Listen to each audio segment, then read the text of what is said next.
Hold up! This isn't some cheesy kid show. This is Kids in the Tank, an interview with our keynote speakers and a young perspective on business and life from high school juniors and seniors.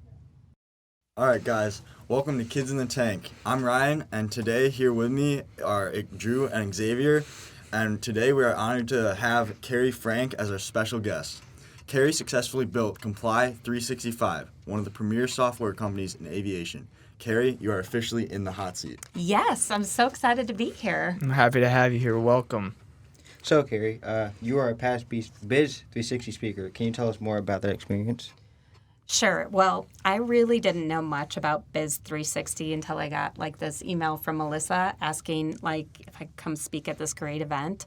And it was so great to see so many people supporting our community and supporting BizTank, and definitely an honor. And there were some other great speakers along, so we all had a lot of fun, working with each other and kind of trying to inspire not only business people, but just all kinds of people were there, from college kids to high school kids to big businesses, and it was just really great to spend time with them. And afterwards, I just probably stayed for 2 hours talking to people because they had so many questions and we had so much time to just connect. Yeah, who else did you meet there and who else did you enjoy talking to? Well, it was pretty cool to speak right before, the lead speaker, famous football player. He was amazing. And what was, I think, so interesting about his story was that he started relating, that he, was in the NFL and, this leading quarterback. And then, his life came to a halt. But we could relate on so many levels about working for a mission, working hard, and going after your goals and all of those things, that it was so crazy to think an NFL football player and I could relate, because being an entrepreneur, takes a lot of guts and it takes a lot of passion, and so does a football player. So that was pretty much a highlight for me. And then we talked afterwards and he was like, hey, do you want to come speaking with me on my next show? That was fun. And I was like, oh yeah, that'd be cool. Then he was like, oh, it's tomorrow in St. Louis. And I was like, oh, sorry, I'm busy. That's cool. I mean, just like an NFL football player, they have dreams and aspirations. Where did you get your dreams and aspirations from to eventually go into the aero industry? Yeah, I mean, it really came from my childhood. My parents were missionaries when I was a kid, and then we went overseas for a short time. And part of our jobs as missionaries was to help feed kids in refugee camps and the homeless. And it really kind of hit me hard as a kid that these kids have no chance. They're in a refugee camp behind fences. And literally, when they eat and when they sleep is dictated because there's no space for them. And when I came back to America, I was I'm an American. I don't have walls. I don't have fences. Nobody's dictating to me what I can or cannot do. And I should, change my life because I can. And so that's where I got my passion and my inspiration, because we were poor and I didn't really like being poor. And I just didn't like the feeling of, standing in food lines or, waiting for someone to give me a winter coat was shameful for me. And I just didn't want that. So this passion grew inside of me to change our legacy of my family to not be poor. Okay, cool. Yeah. Now, that's a really cool experience on having that influence to develop your company. I was sort of wondering if there was any other side influence or anything that you really wanted to focus on when developing your company. Yeah, I think something that really influenced me along the way was I just really valued people and relationships. And that really influenced me to build a niche brand in aviation. And my passion was to have the best company, the best software, and the best customer service.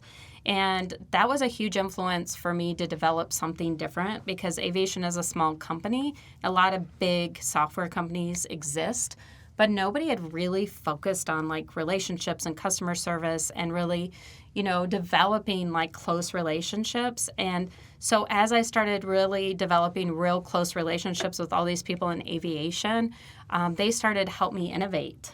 And we became this team. And so I couldn't have done what I did without like all my great, airline partners and friends. And we had so much fun. We still talk today about, do you remember the day when we did this? And do you remember, we defied all the odds in aviation, and that influence really changed the trajectory of my company.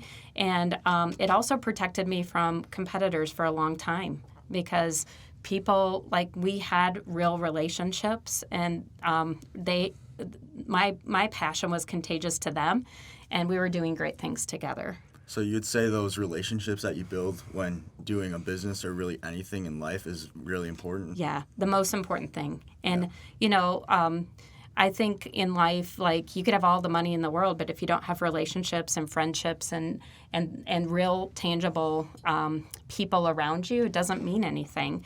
And so why don't, when you build a business, create those lasting relationships? I used to joke and say, like, it could probably go to any major airline hub in the United States, and I'd have a sofa I could sleep on, because I have friends, in that state that would do anything for me, and likewise, I'd do anything for them, and it's so rewarding, right? It's so rewarding too, because I really did care about all of them. Yeah. So I know you answered this question earlier, but where did the idea of Comply 365 come from, and how did it become what it is today?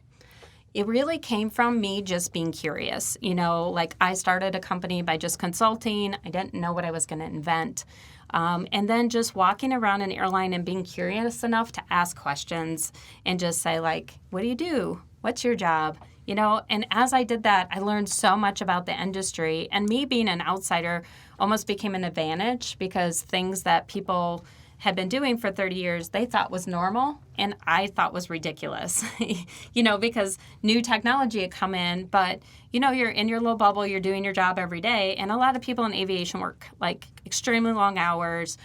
They work, sometimes weekends, and on top of it, they're on call. It's a 24/7 kind of tough job, so a lot of them don't have, like, the capacity to even innovate sometimes, because they're just so in the weeds of the emergency of the airline that they don't have time to innovate. So one day I walked into this guy's office, and he's doing, like, all this paperwork with all these manuals and compliance, and I couldn't believe what he was doing. And when I found out he was shipping, revisions to manuals to pilots' homes, and he was doing compliance manually on Excel spreadsheet through the mail, and I was like, this is crazy, and there's got to be a better way. And that was kind of like my first kind of aha moment. And then it got verified when I went into an executive meeting, and I found out the flight attendants had the same problem, the maintenance workers had the same problem, the ground crew. So it wasn't a problem just for the pilots. It was an entire problem for how to distribute things safely in an airline and to get rid of paper. It was a very, very paper-driven process for the entire airline. And today, they're all paperless. It's crazy. That's crazy. That's, like, really cool that you're able to, like, do that, especially the short amount of time that you're able to do that, but then also, like, the limitations and restrictions that, like, airline carriers, like, put on you, and the legal, like, problems that had. Can you talk about that a little bit? Because I know we talked about it in there, but what other barriers did you face? Yeah, I think it's really good to be innocent sometimes and not know what you're going to face. Because literally when I, like, had my aha moment, like, little did I know that I'd be taking on, like, FAA regulations and, all these different barriers. If someone would have lined them up for me, I probably would have been like, this is not going to work, right? But it was taken one at a time. So the first was, like, the FAA really, at this point, didn't understand if devices turned on in a plane would cause electromagnetic interference with the, instruments in the cockpit. And they were really fearful that it would bring an airplane down.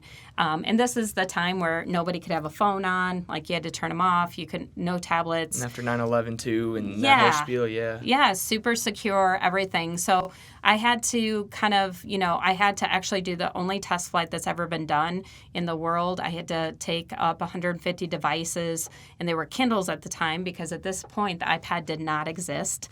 I know you guys probably don't know that time, but it was the Kindle, and Amazon was really interested in getting the Kindle approved, because they couldn't sell books to people that flew, because you couldn't read your book on a flight.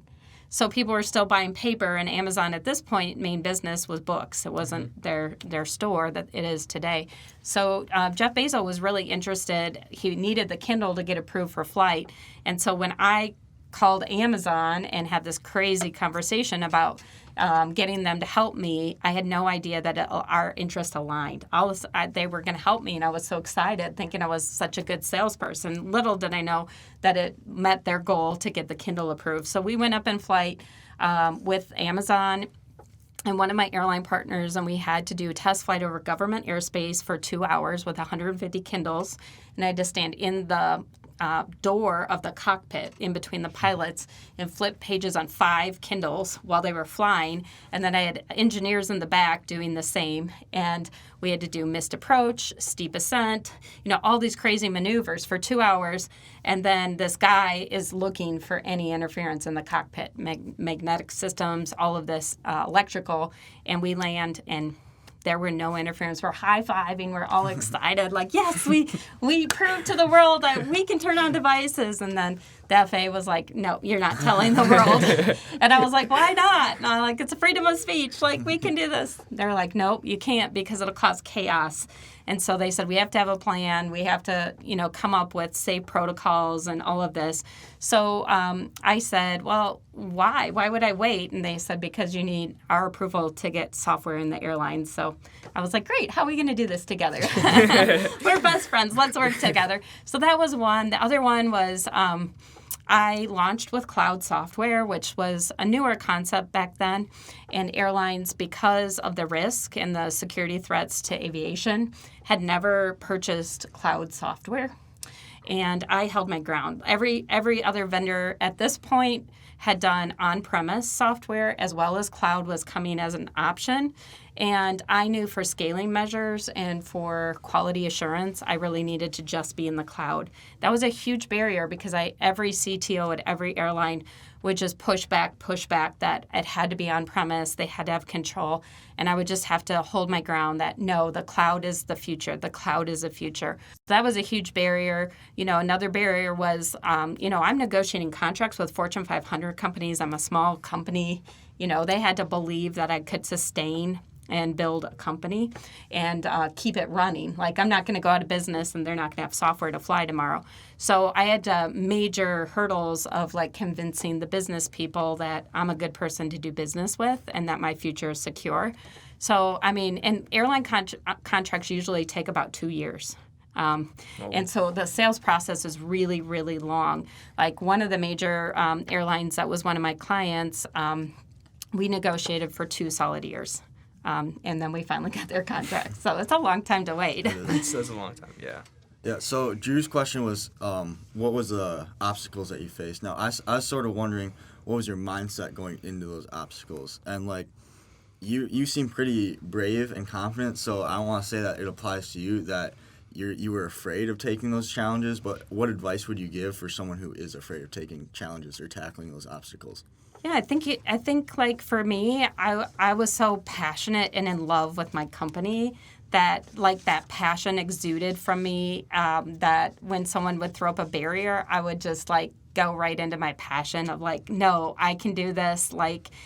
So I think for people that do have a little bit more fear, tap into that inner believing that you have, and then also come up with a plan. If you're not, I'm a really good spur of the moment kind of person, but not a lot of people can do that. So you could even write out some things, what if they present this obstacle, what are 3 ways I could respond? And you could do some prep practicing, with some scripting.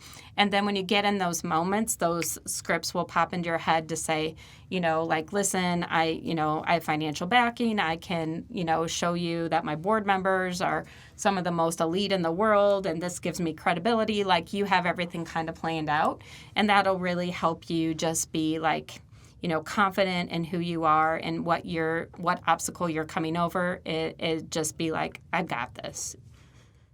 Ooh. Sweet. All right.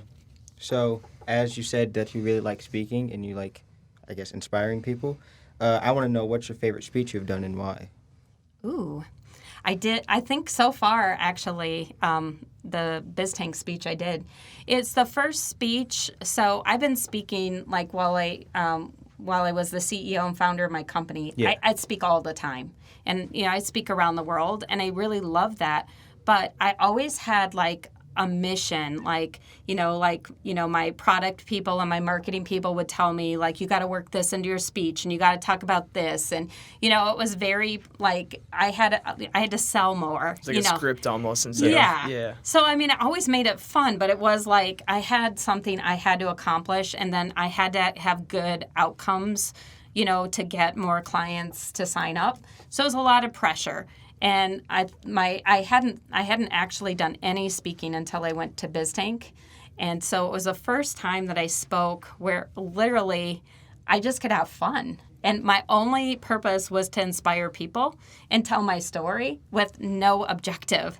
And that was like super fun for me. I just went home and told my husband, like, oh, that was so fun. Because like I really didn't have to have accomplished anything except inspire other people, which my story is crazy enough that, it pretty much inspires a lot of people. Yeah. So. Yeah, then as a motivational speaker, like, you're definitely passionate, but what are some qualities and traits that maybe you look for, or what, when you're speaking to an audience may want to receive, the qualities of a motivational speaker? Yeah, I think it's really important to know your audience. Like I spoke tonight to you guys, I wouldn't do the same. Like I didn't do the same speech tonight that I did at BizTank because I had like business people that like really wanted to get something out of that. Tonight I could have just a little more fun and inspire you guys about like your journey and like choices you get to make. So know your audience. And the other thing that drives me crazy when I am around other speakers is if they use PowerPoints and they just fill them full of words and then read them. Yeah. I studied like Steve Jobs' whole thing on speeches. He has like there's a YouTube video on that when early in my company, and it was like, all the slides he used were like, just one screen with an image, no words. And I adopted that into my presentations and my speeches. And it's so funny because, like, even when I would do a presentation for an airline about my software, they would, like, afterwards, they listen to me instead of reading the slides. And then they'd be like, that was such a good presentation. Could you send me the deck? And I'm like, well, if I sent you the deck, it's not going to make any sense because there's just pictures up there. And they're like, what? They didn't even notice, And so that's the point, because then they're focusing on like your words and what you're doing. So that was a really great lesson for me that I learned early, was to just refine what you're going to do and make sure that whatever, backup material you have is not distracting. Gotcha. Cool. Sweet. So thank you again, Kerry. Next, we will transition to Flip It, where you will be asking us the questions. Ooh, are you guys ready? Yes. Okay. So do I ask you all the same question or each get a different one? So basically just ask a question that's on your mind, and then we can discuss it together, kind of go back and forth. Okay. Or you can select one of us, just talk about whatever you All want. right, so here it goes. The first one. Would you rather climb a corporate ladder and become like the CEO or the CFO or the big top executive over 20 years and have the fancy corner office and the title? Or would you rather be an entrepreneur and start your own business? That's a good one. That's tough because it involves a lot of thinking into like what your morals are, what you really want in life. Personally, I would say I want to be an entrepreneur. I was kind of leaning towards the CEO route because I'm not a big risk taker. I had that question, and I was kind of relating to me. I'm a little bit afraid of risks, but at the same time, I also want to kind of work for myself, and I want to develop a company that I really stand for and I'm proud of. And so that's why I just would choose the entrepreneur route rather than building up. But I think both routes are good. Yeah, I'm totally with him. Like, if I build something on my own, I guess, that I can see, oh, wow, I actually did this, with the help of other people along the way. But I can take more pride in my success because I did it myself than climbing up corporate ladder and that someone else is paying me to do something. You know what I mean? Rather than I'm writing my own checks, I guess, in kind of what you said. Sure. I have to agree with both of them because it seems like that you really wanted to be in control of your own future. And I feel like I can relate to that a lot. Like, I want to be able to control what happens to my future and what happens for my family, much like you. Sure. Good. Oh. Okay, so next question. So since you all want to be entrepreneurs, there's multiple paths you can go, but we're going to pick two, okay? So would you like to build a lifestyle company, or would you like to take high risk and try to do something like crazy and have a crazy exit and sell your company one day? And the difference is, like, I'm just going to explain, like, my question a little more just so you know. Like, a lifestyle company would be, it can be anything. It can be software. It can be, like, you know, a business in town. But, you know, you have your own destiny. You can have employees. But it's really about you just keeping it and just bringing home a big paycheck and, like, you know, enjoying the money. And you're not trying to, like, scale and have, like, 500 employees or anything like that. It's just, like, I'm getting a great paycheck every month and I'm paying people good money and taking bonuses, having a car, whatever?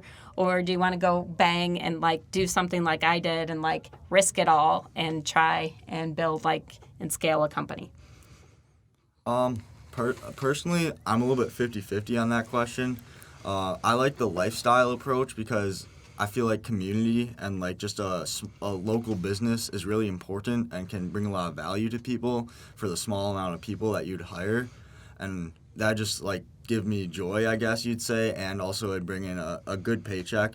But then on the other hand, the big business growing a lot, that'd also bring in a bigger paycheck, but it'd also hire a lot more people. So on the one hand, there's that community aspect, and then there's also the value of, like, hiring a lot of people and building that good image for your company.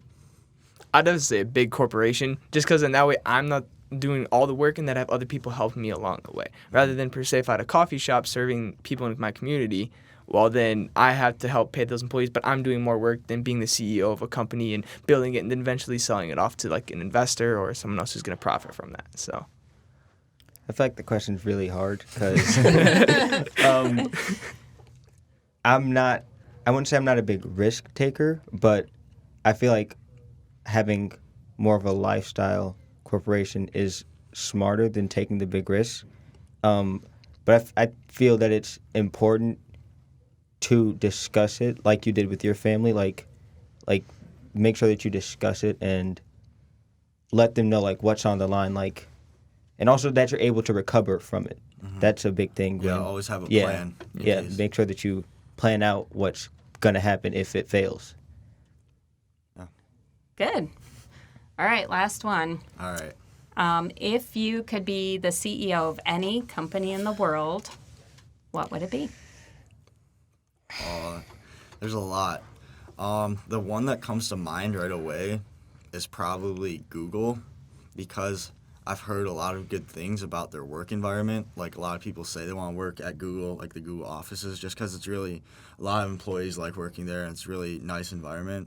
And obviously it's a big company.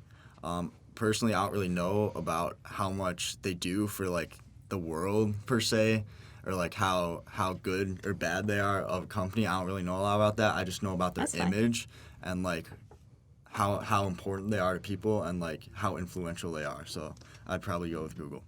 Mine would probably actually be Berkshire Hathaway. Oh. Because, you know, if one industry goes under, per se, if I worked at Tesla, like was the CEO of Tesla, if Tesla goes under, all they make is electric cars. But if I work at Berkshire Hathaway, I have all these other industries that I can fall back on. And so then it is also more knowledge and more people I get to know, which, you know, would just be really cool too. So It would be. I would say Amazon, because in recent years, Amazon has, I feel like a lot of people have started using Amazon a lot more in recent years than before. So. Yeah, it's definitely taken off. That's a really big company now. Yeah. I would be the CEO of the Dallas Cowboys. Jerry's World. Kerry's World now. All right. Well, great questions. Thank you so much for joining us tonight. We appreciate your insight and opinions and questions that you've given us.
Welcome back to Kids in the Tank. We are now entering our third and final segment, the round table, where we'll be talking about hot topics and trends. So first thing I want to talk about is this guy in jail claims to have died and then comes back to life. And this is the exact quote. His prisoner who died and brought back claims his life sentence has technically ended. He was serving a life sentence in jail. He died and come back to life. What do you guys think? Yeah, it ended. His life sentence. He's free. Life. He's free. Life. He's free. Let him go. Let the man go. He's free. I don't know about that. I mean, like, even though he died, he still has life left. Like, he had life after death. He didn't. But he still was there. He still, like, was there. He still was alive. So, personally, I feel like he should stay in jail, even though he died. Because, like, what if that happened to, like, anyone or, like, a psychopath or something? It depends on what he went to jail Yeah, it's for. true though. What if it's just Ryan, though? Yeah. Like, Ryan was just in jail, just dies and comes back like, oh, my life sentence ended. Like, I should go free now. I'd be like, I'm staying in jail. Yeah. I deserve to be in jail. All right, so, like, discussing jail and, like, violence, what do you guys think of the Steelers and Browns NFL fight? That was pretty violent. I was pretty, like, disgusted by that on behalf of the NFL. I don't know. I feel like that's kind of both sides though, because it was initiated with the Steelers quarterback, and then he just came in and they both kind of whomped on each other. So Yeah, Mason Rudolph had it Yeah. coming for him. He initiated it, and Myles Garrett just the one who threw the blow. But I saw a video on Instagram. I don't know if you guys saw it. A guy took a helmet and threw it against a chair, and it like split the chair in half. Yeah, I saw that. That was a good example So of, like, how imagine dangerous. what that is doing to like Mason Rudolph's head. But I thought it was just funny. Like he was just like, fuck. I'm surprised he didn't go back after him after he got hit. He just like, threw his "Nope, I'm hands up in the done, air. bro. Yeah, he was done. Yeah, he's like, this guy's psycho. I'm not doing that. But I think, like, even though he initiated contact, I do agree that he kind of, like, overstepped the Rudolph did by, like, coming at him. But that shouldn't happen. Like, if you want to take your helmet off and get into his face, push him to the ground, that happens in football. But something that aggressive and, like, that violent of taking a helmet and using it as a weapon, that's kind of, like, over the line, even if it is initiated by the other player. That's just, like, how I view it. Yeah, but did you see the offensive linemen too? They were like kicking him out of the ground. That's what I was watching, like, SportsCenter on that, and they argued that they were defending their quarterback. I feel like that's more like. That's a little bit more moral than, like, just straight up taking a helmet off. And, the guy still had pads on. He still had his helmet on. So, I mean, it wouldn't have hurt as bad as getting a helmet right to the head. But there's a lot you could say about that. Steelers and Browns have always gone hard on the paint when it comes to Oh yeah, for sure. rivalries. So Yeah, and speaking of throwing hands and fighting, is Logan Paul, KSI. They had their second round of fighting. KSI won by decision, split decision, 2-1. So. I'm not gonna lie. I thought Logan Paul was gonna win. Me too. Like I wasn't rooting for Logan, but I was like, he gonna win. it's a penalty. It was a penalty. Yeah, I mean, he pushed him down and then continued to hit him. Like, I see why he got the 2 points deduction. I'm just saying. Yeah, so, like, similar to Xavier, like, I didn't really have a favorite. Like, I didn't really care which one won. But when I saw Logan Paul, the way he just was fighting, like, he looked like a boxer, and KSI, he was just swinging. He was just hacking away. He was just hacking away. I'm like, there's no way he's going to win if Logan just stays smart. But I was surprised by how it turned out, too. I thought Logan was going to win. I thought he did good the whole fight. I thought he got in more punches. Yeah. So I was surprised by that outcome. Yeah, but it was definitely better than the first fight. Yeah. Like, wearing, like, the Yeah. headgear and then just kind of like, oh, I'm going to throw a Yeah, punch this and was a then real back fight. off. Yeah. Yeah, I agree. So, like, discussing, like, TV and what's going on, what do you guys think of the new Disney Plus? I think that's pretty cool. I think they're gonna put Netflix out of business. You think Ooh. so? I'm just saying. I'm just That's a saying. bold statement. Why? That's a bold statement. Why? Because, like, do you know how many people, like, wish that Disney movies were on Netflix? Yeah, people love Oh, That's yeah. true. That's Like, very That's true. true. Well, and two, I mean, they took the Disney stuff off of Netflix. They're taking the rights away and they're putting it on their Disney Plus. So that's what I'm Okay. saying. Like, So- it's That's every his point. Disney every Disney thing that Disney's ever made is on the app. I'm just saying, Netflix, it's a run for their money. I'm just saying. I think Netflix, I saw something, Netflix is actually going to try and fight back because they had signed a deal with Nickelodeon, actually. I saw that. So that will help them. That will help them. But Disney's still Disney popular. and dude. Nickelodeon. It's Disney. That's what I'm saying. Like, Disney is more popular, but I feel like the combination of Netflix and Nickelodeon will kind of boost them up a little bit to stay competitive with the new Disney Plus that came out. So how much is it per like a monthly subscription? Do you guys I think know? it's $8, $7.99, I think. Yeah. $7.99. What's Netflix about that? $9.99, I think. $9. So maybe they'll change their price. With a price factor, I mean, could definitely change and fluctuate. But how will that compare? Because if Disney's just offering all what everybody wants, wouldn't everybody go to Disney? I mean, what do you guys think? I mean, I don't have Disney Plus yet, but I want Christmas. I'm just saying. Christmas list. Yeah, that's on my Christmas list. I have Netflix. Kind of hypocritical, but I think when I heard that I thought it was going to be a lot more. When I heard that was coming out, I thought it was going to be a lot more expensive for Disney Plus. And I found out it was $7. I'm like, that's a really good. That's pretty good for getting all the Disney shows and movies and stuff. So I might have to look into that. I haven't gotten it yet, but if it's like if it gets a lot of good reviews and it's really promising, I might take a look into that because I'm a big Disney guy. see, it's What's your guys' favorite Disney movie? Now remember, like, you can incorporate like Star Wars. I believe like the Marvels are in there. So there's a lot of possibilities. I mean, what's your guys' favorite? my favorite Disney movie is Moana. That's Really? a good That's a one. good I one. stand by That is a good that. one. I don't care what nobody says. That's Shout out Rock. That's I don't know. It's just a good movie. It was Lion King, but then I don't know. It's just something about Moana that is like. Do you think the second Lion Get you in King the field. kind of took away from the first one? I don't know. I haven't seen it yet. Or but- What, even the like live the action real one? version Yeah, now, live that the action. one that's You think coming out. that took away Yeah. from the OG I haven't one seen it, but I heard it's literally like the cartoon, just with Real real version. version. yeah. I like Marvel movies personally. I'm a big superhero guy, so pretty much any Marvel movie that comes out, I'm excited to see it. So I just like that whole like idea that that's part of Disney. So Did you see the new Spider-Man one though? That was a good one. it was good. The new Spider-Man was really good. What about you, Kyle? Probably Iron Man. Iron Man. That movie. Tony Stark's my guy. He's your guy. He's a G. Yeah. Really? Yeah. Yeah. So Drives nice cars and he's super Oh, smart. come on. All right, so some people might say that the new Disney Plus might be a sickness or something like that. So what do you guys think of the plague making a comeback relating to that sickness? We You guys all know die. a lot about that. Black Death, I think it was. or Didn't it, whatever. like, originate in Oh China? yeah, I heard about that. Didn't That's it like? coming much back about in it, like but I didn't China. Yeah, I think it A is in couple China. people died in China. That's pretty scary. Like, it doesn't seem like a big deal now. Is it like it's just, Ebola all news. over again or something like Yeah, that? it might just be one of them too. scares. Hopefully it gets controlled. But like, it killed a lot of people in Europe, like way back. No, like the 1400s. Yeah. I know So what you're talking like, about. it could be a big deal if it spreads, but hopefully now with like modern day like innovations and like medicine and stuff, it won't get far at all. I mean, the bird box monster spread to here, so I'm just saying. I think eventually, It's true. I think eventually we gonna have to do something. I'm just saying.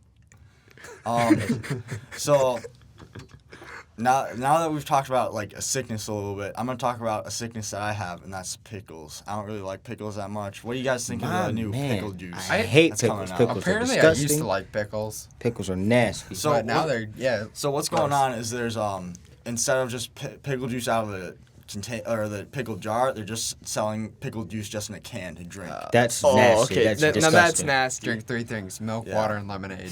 Yeah, I don't really like pickles that much, and I just can't imagine just drinking the juice. Like, I feel like I'd rather eat pickles than just drink the juice. No, that I would doesn't sound never good. eat a pickle. What don't you Ever. like about it? It's like the texture, the It's just- taste, the Taste flavor. is just sour. Like, What what's about a the cucumber? point of a pickle? Yeah, what about I don't even cucumber? like Cucumber? cucumbers. Or like banana I'm peppers. a really picky eater, like so picky, and then I'm lactose intolerant, which doesn't help. Ah, that sucks. Talking about like food and pickles and stuff. What do you guys think of the Impossible meat at Burger King and Qdoba? So what that is it's like vegan or vegetarian meat that's not made out of meat, but people are saying it's like actually, It tastes like meat. Yeah. Tastes like beef. I don't think it's meat then. Impossible meat. It's supposed to have the taste of beef. So Yeah. it's fake. Yeah. Yeah. When I saw the commercial, I was really intrigued. I'm like, well, that could be a really good option for people who want to eat stuff that tastes like meat, but are like vegetarians and stuff. I actually thought about the next time I'm at those places, Burger King or Qdoba, of actually giving that a try. I'm not saying that I'll like it. I'm just saying I'm trying it. 'Cause Yeah, I I love meat. I say you try doing one side to side, like the Like the a Popeyes burger. versus the Chick-fil-A sandwich type. I'm Yeah. sorry. Yeah. Popeyes is 100% better. I don't care what nobody says. Everybody that has tried the Popeye sandwich has said it's better. it's so good. It's You guys so don't good. understand. Have you had a Chick-fil-A Yeah. sandwich? Yes. Yeah. And it's not that It's not. good. That's true. That's true. You can Sundays. get it on Sundays. Sundays are the Yep, that is No. very Popeye true. chick. No. Chick-fil-A has nothing on Popeye. I still think the other way to do it is just like Barstool Sports did it, where you blindfold and then you have like a taste test. Oh, taste and test, then see it's just a what's straight better. taste test because Yeah, you that's can't smart. judge That's based true. on look. So, but I respect your opinion though. Like that's cool. It's just like a thicker piece of chicken. It's like this big. It's so soft. Like the It's breast. Like crispy and like soft. crispy and then like Yeah. chewy on the inside. Like, yeah. It's so good. I know what we're having for dinner next. Burger. Calling the Yeah. boys up and we're gonna go get some. But about Popeyes. the impossible meat, I actually don't like ground beef. That's one of the foods I'm picky about. So I wouldn't try it, but I think it's pretty cool because it's not meat, but it tastes like meat. Are you like a vegan, vegetarian? No, I just don't like a lot of things. Like Fair enough. I respect that. I'm not crazy picky, but I am picky about some stuff. Like so picky. if it's weird, I'm not gonna eat it. That's just gross. I eat the same things like every day. Like cereal and then like more cereal. Or Mac like and cheese, it's Kraft more mac like and cheese. Cheese it. It's more like this. I'm lactose intolerant. I can't like. I have like lactose Oh, free milk. yeah. Okay, dry cereal. What was I gonna say? I forgot. It don't matter. Yeah. So like, yeah, I agree with the pickiness. If it looks bad, I'm probably not gonna eat it. If it looks strange, I'm not gonna eat it. But discussing looks, we'll just talk a little bit about Kylie Jenner selling half of her cosmetic company for $600 million. What do you guys think about that? It's a pretty big number. Only sold half of it Yeah, for it's only 600 half. million. Half, yeah. So what is that? 600 mil, that's pocket One change point for me. $1.2 billion is what her company's worth. Yeah, that's a lot. That's crazy. That's That crazy is for just, ridiculous. makeup That's and actually stuff, crazy. Cosmetics. Let's do the math real quick. That is Billy. Yeah, it's kind of crazy how like a company can just start like that and just keep on building all the way up to over $1 billion. Does anyone know like why she sold it or not really? I mean, we're all a bunch of dudes, so Yeah. don't really know much about it, but Like, who do you like better, Kylie or Kendall? I mean, this is a personal He's really decision. thinking about He's this. thinking about it. I'm gonna say Courtney. Oh. Courtney. I didn't see that one coming. Shout out Kardashians listening to this podcast. Yeah, yeah. She's gonna be like, "Ooh, Xavier." I'm like, yeah, you know. all He's like, I'm taking. Yeah. So, Sorry. so talking about famous people a little bit, talking about Kylie, we're gonna jump into Lizzo. She's being sued for defamation for using a Postmate worker's name and picture in a tweet claiming such worker stole her food. I think I saw this on Twitter. That was funny. What do you know She about like it? I don't she know that posted much like the about it. actual girl's picture and was like, she stole my food. I was like, oh, frick. Like, So she just called her out. Being yeah, like, because I guess she didn't get her food in time or something like that. But like she posted the girl's like entire like everything about Damn. the girl, like her name, her full name, the picture. I was like, she exposed her. I don't know anything about this, but that seems real petty. Like, that's the highest level of petty. I mean, but right if there. you order food, like obviously I'm gonna want it. Like I probably would have done the same. I probably would have done the same thing. Honestly, I'm just saying. But I love my food. But that's just me. You Lot- picky though. lots of If it's the right food. But It's yeah, our okay. food. I remember what I was about to say now. Okay, every restaurant I go to, I get the same thing. Like I don't change my order at all. So if I go, Okay, so, like, explain. lemonade. so if I go to Wendy's, I'll get a 4 for $4 crispy chicken, BLT, no cheese or tomato, spicy nuggets, barbecue sauce. Wendy's is the jam. I love. And then if I go to Applebee's, Decent I'll get a frosting. full rack of ribs with mashed potatoes and fries. 4. Yeah, a full rack of ribs. Where else do I go? If I go to Taco Bell, no, not Taco Bell. Not Taco Bell. That's not, Not the Taco move. Bell. Those are the only 3 places I eat. That's There's it. a pickiness. Two. That was 2. Yep, that was 2. Oof. Popeyes. Oh yeah, Popeyes, and Chick-fil-A. that's 3. Okay, that one regulates because if I don't get a sandwich, then I'll get a 5-piece tender combo with fries as a side. Dude, this man can eat. It's just food. I love it. Lots of food talk. That's what you get when you put a bunch of guys in a Oh circle. my- Just talking about food casually. Talk about food and sports. Well, those are some great conversations. Really cool stuff.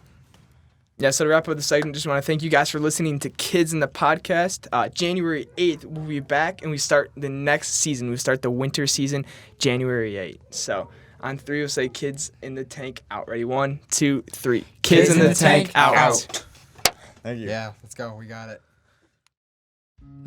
BizTank isn't possible without your help. For more information on BizTank and how you can help, interact with us on our social media or visit our website at gsbiztank.org.